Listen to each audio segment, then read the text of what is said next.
What's good, guys? Today's video is a shoulders and arms workout. Now the first exercise we did was the standing shoulder press. Now when you are doing the shoulder press stud, there is a lot of core work involved, but you will have to use less weight. You can use more weight on the shoulder press when you're seated, but when you stud it is a lot harder.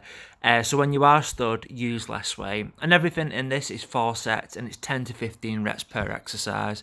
Second shoulder exercise we've got is some side lateral raises, but seated. Now when you're seated doing this, it takes the swinging out of it. And you don't need to use a lot of weight with lateral raises. The key thing with it is to fly the dumbbells up as high as you can. And that exercise is going to help get you that V-taper look, get them shoulders wider. That exercise is brilliant for it. Third exercise we've got is the seated shoulder press. Now, when you are doing the seated shoulder press, just make sure your lower back is against the seat.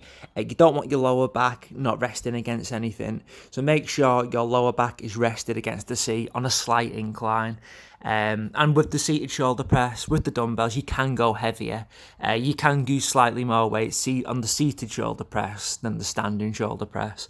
Fourth exercise we've got is some rear delt flies. Rear delt flies, again, a good exercise to get your shoulders wider, and you can use a little bit more weight with the rear delt. I think it's because your back's involved.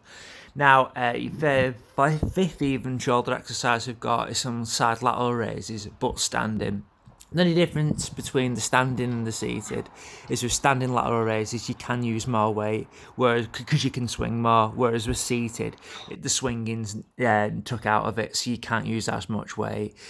Sixth exercise we've got is the behind the neck shoulder press. That's optional. To be honest, I like it, but it's not for everyone. If you are doing the behind the neck press, just make sure you don't use a crazy amount of weight, because there are risks with it. Then finishing off on some arms with some dumbbell hammer curls, dumbbell hammer curl seated, and some triceps bar press downs.